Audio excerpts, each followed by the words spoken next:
Fins al 9 de novembre no em preocupo sobre la gent que estan desnonant, no em preocupo sobre la gent que està a l'atur, no em preocupo de les retallades. Està a les nostres mans la força social, no només per aconseguir la independència, sinó també per aconseguir millores en molts aspectes. Que no hi ha gaire debat en aquests aspectes fins ara? És cert, no n'hi ha gaire.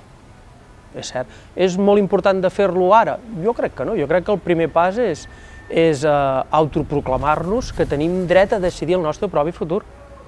I a partir d'aquí ja construirem, i construirem entre tots. Per mi, d'un nou estat no comença el 10 de novembre, ha començat fa temps. I continuo dient, no hem de tenir por de dir-nos a la cara, és com amb una parella, no? No has de tindre por a dir el que no t'agrada a l'altra persona, perquè continues volent-la a l'altra persona. I tu, la teva sensació no és que això està canviant? Que la gent no ens estem despertant?